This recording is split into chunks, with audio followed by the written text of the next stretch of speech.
नमस्कार। हमारा देश और पूरा विश्व आज कोविड-19 की चुनौती का सामना कर रहा है। कोविड-19 अभी खत्म नहीं हुआ है। ऐसे में हमारा फर्ज है कि हम सतर्क रहें। इसलिए जब तक दवाई नहीं तब तक कोई ढिलाई नहीं। कोरोना से बचाव के लिए जरूरी है नियमित रूप से हाथ धोना, मास्क पहनना और आपस में उचित दूरी बनाए रखना। याद रखिए, 2 गज दूरी, मास्क है जरूरी। खांसी, बुखार या सांस लेने में कठिनाई होने पर हेल्पलाइन नंबर 1075 पर संपर्क करें।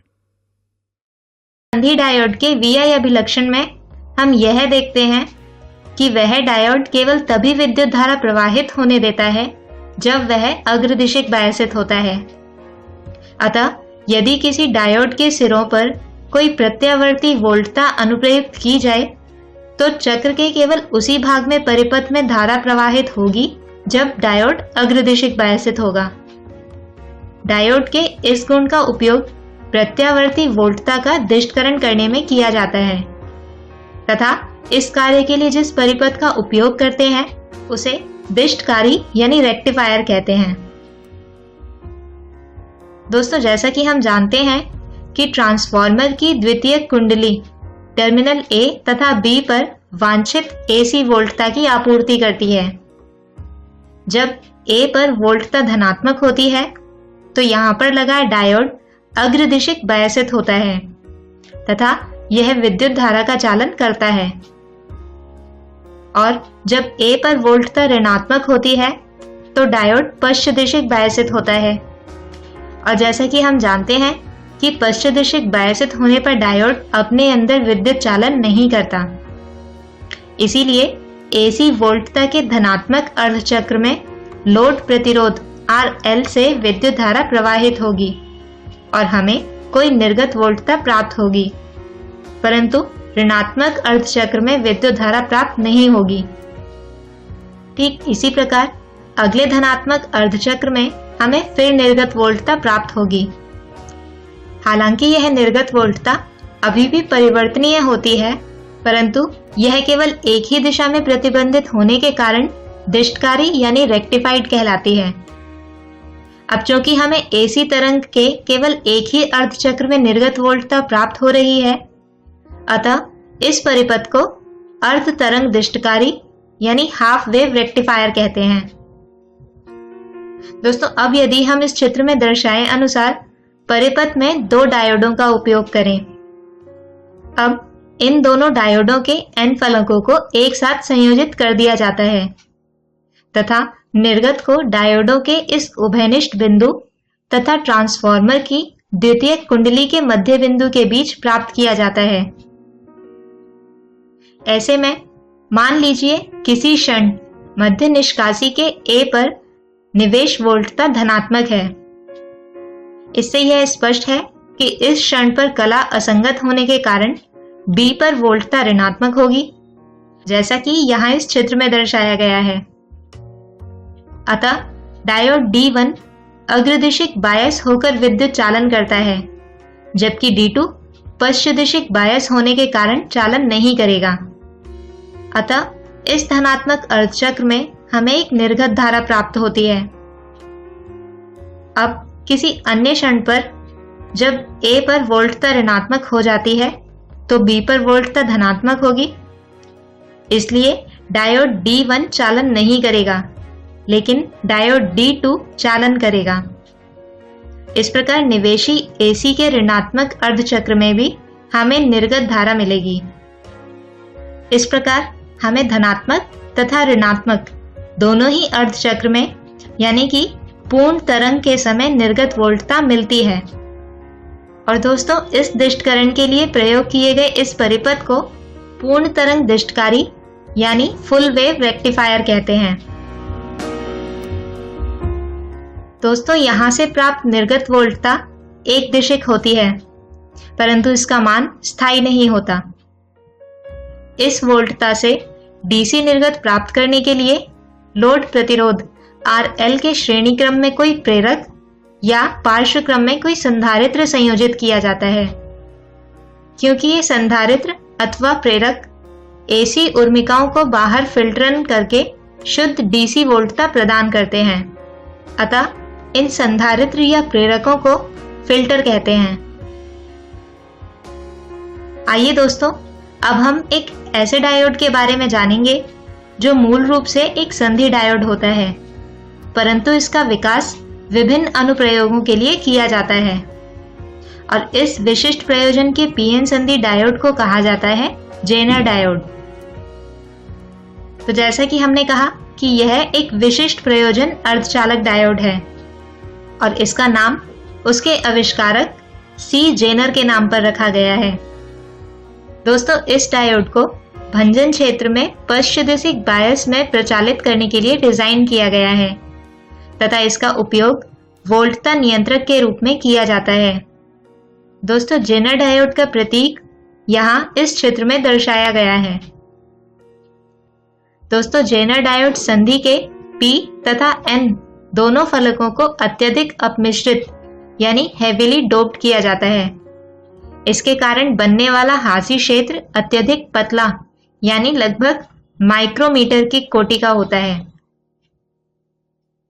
दोस्तों, किसी जेनर डायोड का IV अभिलक्षण इस चित्र में दर्शाया गया है। यहाँ आप देख सकते हैं कि जब अनुप्रयुक्त पश्चदिशिक बायस वोल्टता V जेनर डायोड की भंजन वोल्टता VZ के समान हो जाती है तो परिपथ में विद्युत धारा में बहुत अधिक परिवर्तन हो जाता है।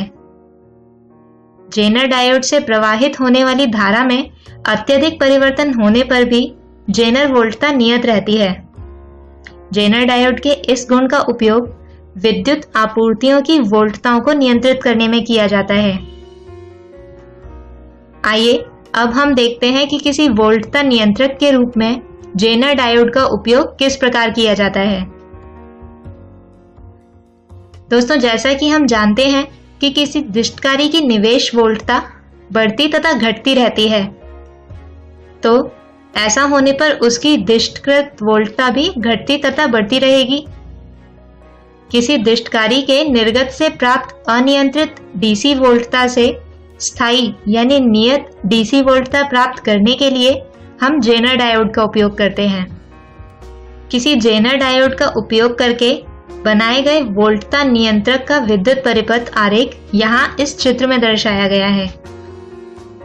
यहाँ पर किसी अनियंत्रित डीसी वोल्टता को श्रेणी क्रम में संयोजित प्रतिरोध RS से होते हुए जेनर डायोड से इस प्रकार संयोजित किया जाता है कि जेनर डायोड पश्चदिशिक बायस हो।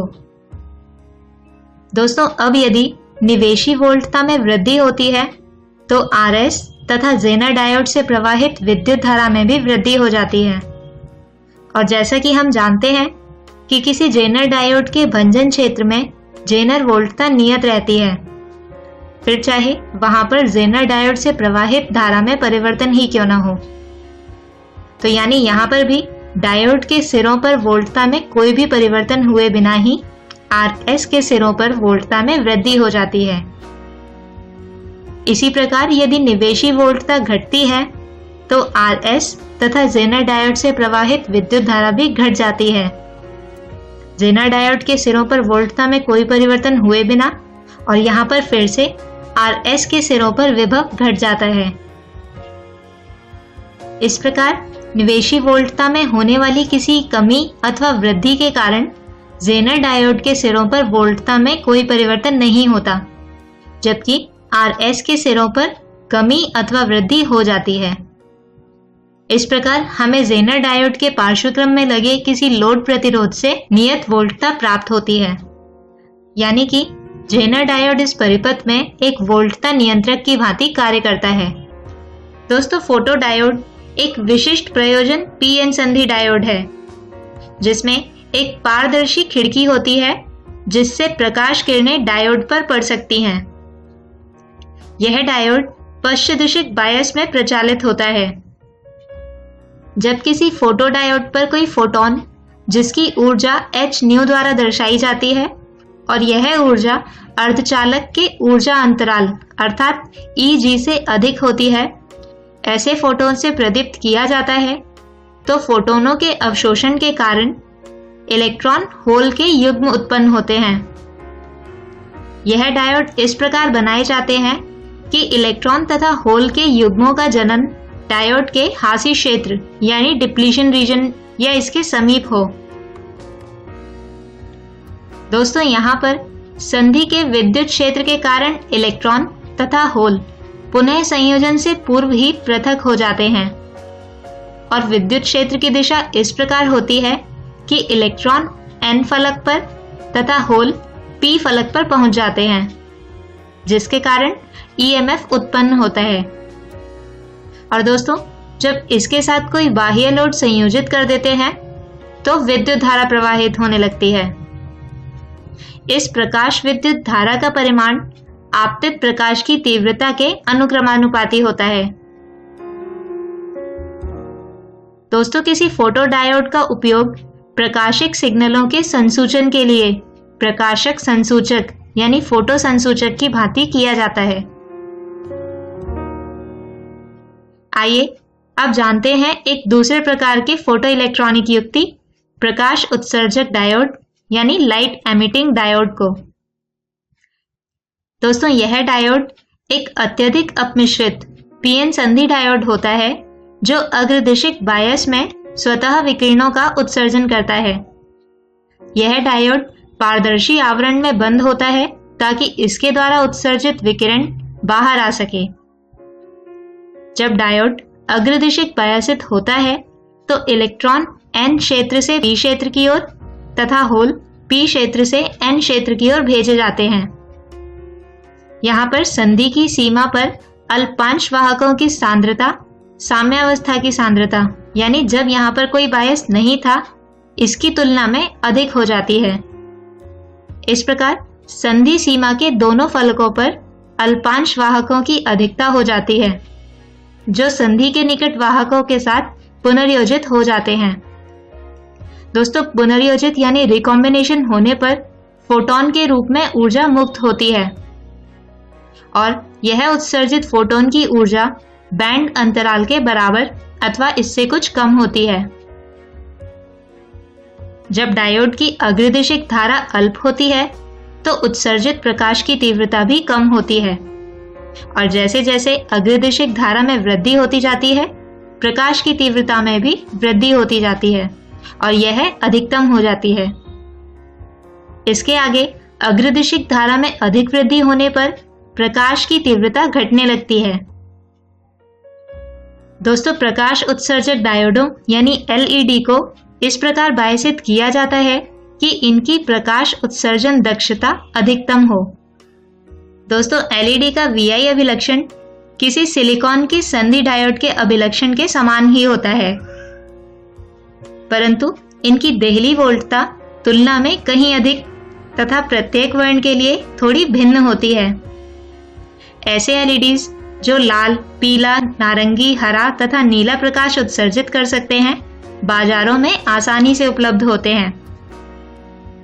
दोस्तों, ऐसा ही एक डायोड गैलियम आर्सेनाइड जिसके ऊर्जा बैंड का अंतराल लगभग 1.4 इलेक्ट्रॉन वोल्ट होता है, इसका उपयोग अवृत्त LED बनाने में होता है। इन LED का मुख्य रूप में उपयोग सुदूर नियंत्रण, चोर घंटी संयंत्रों तथा प्रकाशिक संचार आदि में किया जाता है। आइए अब जानते हैं तीसरे प्रकार के ऑप्टो इलेक्ट्रॉनिक युक्ति सौर सेल को।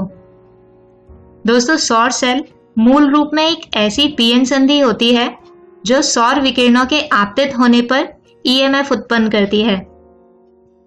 दोस्तों, यह युक्ति फोटोडायोड के सिद्धांत यानी फोटोवोल्टीय प्रभाव पर ही कार्य करती है, लेकिन इसमें केवल इतना अंतर होता है कि कोई बाह्य बायस अनुप्रयुक्त नहीं की जाती तथा संधि का क्षेत्रफल सौर विकिरणों के आपतन के लिए काफी अधिक रखा जाता है। दोस्तों, यहाँ इस चित्र में एक सरल पीएन संधि सौर सेल दर्शाया गया है। यहाँ पर लगभग 300 माइक्रोमीटर मोटी पी प्रकार के सिलिकॉन पट्टिका ली जाती है जिसके एक फलक पर एन प्रकार के सिलिकॉन की एक पतली परत विसरण प्रक्रिया द्वारा विकसित की जाती है।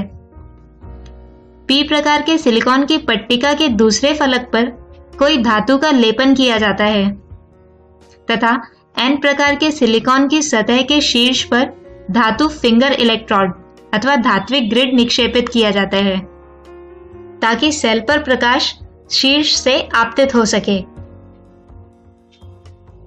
दोस्तों, प्रकाश पड़ने पर सौर सेल द्वारा ईएमएफ उत्पन्न होना मुख्यतः 3 प्रक्रियाओं के कारण होता है।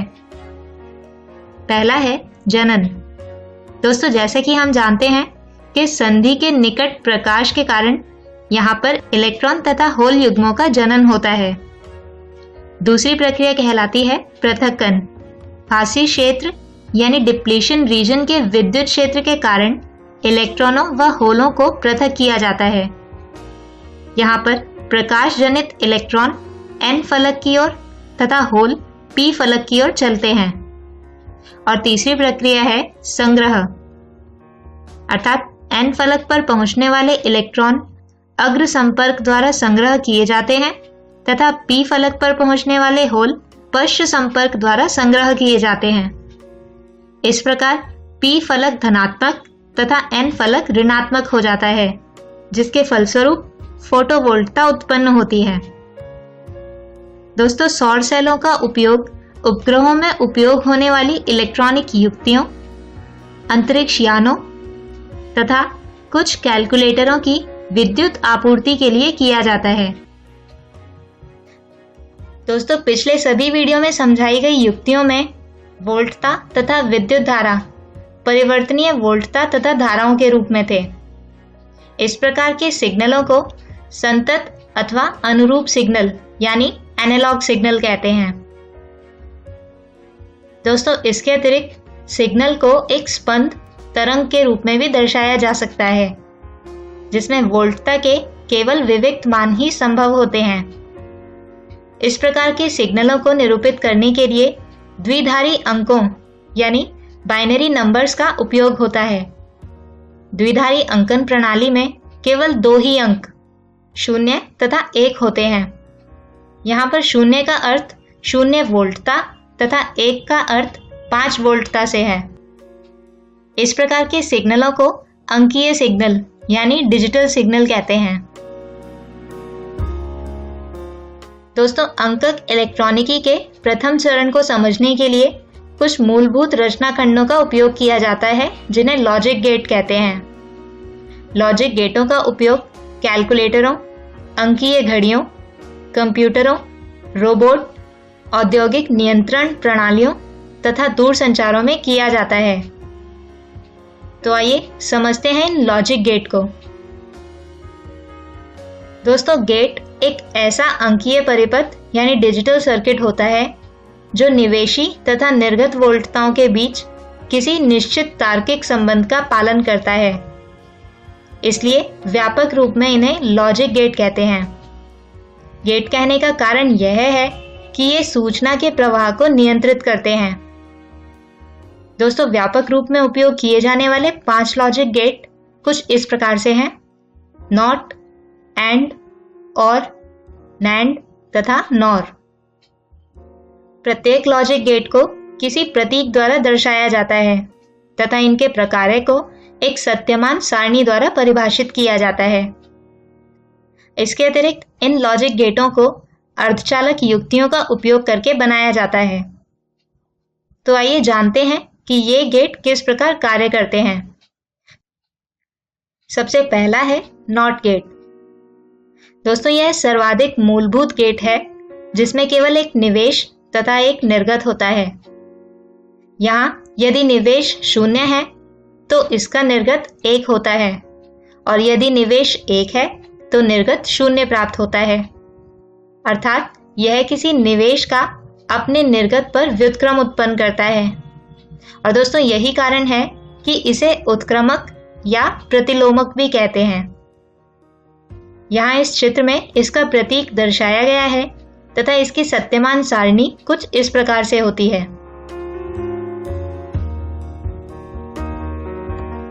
आइए बढ़ते हैं दूसरे गेट की ओर, जो कहलाता है और गेट।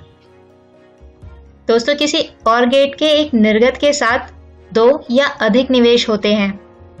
यहाँ इस क्षेत्र में इस द्वार का तर्क प्रतीक और यहाँ पर इसकी सत्यमान सारणी दी गई है। इसमें आप देख सकते हैं कि निर्गत y 1 तभी होगा जब या तो निवेश A अथवा निवेश B या दोनों ही निवेश A तथा B एक हों। अर्थात यदि कोई भी निवेश उच्च है तो निर्गत उच्च होता है। आइए अब जानते हैं तीसरे लॉजिक गेट के बारे में, जिसे कहा जाता है एंड गेट। दोस्तों, किसी एंड गेट में दो या अधिक निवेश तथा एक निर्गत होता है। एंड गेट का निर्गत y केवल एक तभी होता है जब निवेश A तथा B दोनों ही उच्च हों, यानी दोनों का ही मान 1 हो। इस गेट का तर्क प्रतीक कुछ इस प्रकार से होता है तथा सत्यमान सारणी यहाँ पर दर्शाई गई है। दोस्तों, चौथे प्रकार का गेट कहलाता है नैंड गेट। यह एक एंड गेट है जिसका नॉट द्वार अनुगमन करता है। दोस्तों, यहाँ पर एंड गेट की भांति यदि निवेश A तथा B दोनों ही उच्च होते हैं तो निर्गत y एक नहीं होता। इस गेट को यह नाम इसके नॉट एंड व्यवहार के कारण दिया जाता है। यहाँ पर इस नैंड गेट का एक तर्क प्रतीक तथा सत्यमान सारणी दर्शाई गई है। दोस्तों, नैंड गेट को सार्वत्रिक गेट या सार्व प्रयोजक गेट भी कहते हैं, क्योंकि इन गेटों के प्रयोग से हम अन्य मूलभूत गेट जैसे कि और, एंड तथा नॉट गेट प्राप्त कर सकते हैं। और दोस्तों, अंतिम और पांचवा गेट कहलाता है नॉर गेट। इसके भी दो या अधिक निवेश तथा एक निर्गत होता है। इसमें और गेट के पश्चात एक नॉट सक्रिय अनुप्रयुक्त करने से नॉट और गेट अथवा नॉर गेट प्राप्त होता है। दोस्तों, इसमें निर्गत y केवल एक तभी होगा जब दोनों निवेश A तथा B शून्य हों। यहाँ पर इस चित्र में गेट का तर्क प्रतीक दर्शाया गया है तथा इसकी सत्यमान सारणी दी गई है। दोस्तों, इस गेट को भी सार्वत्रिक द्वार अथवा सार्व प्रयोजक द्वार कहा जाता है, क्योंकि नॉर गेट के उपयोग से भी हम एंड, और तथा नॉट गेट प्राप्त कर सकते हैं। आइए आगे बढ़ते हैं अपने अगले विषय एकीकृत परिपथ यानी इंटीग्रेटेड सर्किट की तरफ। दोस्तों, एक संपूर्ण परिपथ जिसमें बहुत से अक्रिय घटक जैसे कि R, C तथा सक्रिय युक्तियां जैसे कि डायोड और ट्रांजिस्टर होते हैं, इन्हें अर्धचालक के किसी छोटे एक ब्लॉक या चिप के ऊपर निर्मित किया जाता है, तो ऐसे परिपथ को एकीकृत परिपथ यानी इंटीग्रेटेड सर्किट या IC कहते हैं। दोस्तों, आज के समय में यह इंटीग्रेटेड सर्किट सबसे विस्तृत रूप से प्रयोग की जाने वाली प्रौद्योगिकी है। इसमें चिप की विमाएं बहुत छोटी, लगभग 1 × 1 मिलीमीटर या इससे भी छोटी हो सकती हैं। यहाँ पर इस चित्र में एक ऐसी ही चिप अपने संरक्षी प्लास्टिक आवरण में दर्शाई गई है। दोस्तों, इसमें कुछ पिन होते हैं जो कि बाह्य संयोजन बनाते हैं। निवेश सिग्नलों की प्रकृति के आधार पर एकीकृत परिपथों को 2 वर्णों में बांटा जा सकता है। पहला है रैखिक अथवा अनुरूप एकीकृत परिपथ तथा दूसरा है आंकिक एकीकृत परिपथ। दोस्तों, रैखिक एकीकृत परिपथ अनुरूप सिग्नलों को संसाधित करके अधिकतम तथा न्यूनतम मानों के परिसर में परिवर्तित करता है। दोस्तों, रैखिक एकीकृत परिपथों में सबसे अधिक उपयोगी संक्रियात्मक प्रवर्धक यानी ऑपरेशनल एम्पलीफायर है। इसके अतिरिक्त आंकिक एकीकृत परिपथ उन सिग्नलों का संसाधन करते हैं जिनमें केवल 2 मान होते हैं। इनमें लॉजिक गेटों के जैसे परिपथ होते हैं। एकीकरण के स्तर अर्थात एकीकृत परिपथ में परिपथ अवयवों या लॉजिक गेटों की संख्या के आधार पर एकीकृत परिपथों का नामकरण किया जाता है। जैसे कुछ IC को स्मॉल स्केल इंटीग्रेशन SSI, जिसमें कि लॉजिक गेटों की संख्या 10 से कम होती है, कहा जाता है। तो वहीं यदि लॉजिक गेटों की संख्या 100 से कम हो तो इन्हें मीडियम स्केल इंटीग्रेशन यानी MSI कहा जाता है। जबकि यदि लॉजिक गेटों की संख्या 1000 से कम होती है तो इन्हें लार्ज स्केल इंटीग्रेशन यानी LSI कहा जाता है तथा 1000 से अधिक लॉजिक गेटों की संख्या होने पर इन्हें very large scale integration VLSI कहा जाता है। दोस्तों, एकीकृत परिपथों के निर्माण की प्रौद्योगिकी बहुत जटिल है, परंतु एक बड़े स्तर पर औद्योगिक उत्पादन होने से ये अत्यधिक सस्ते भी होते हैं।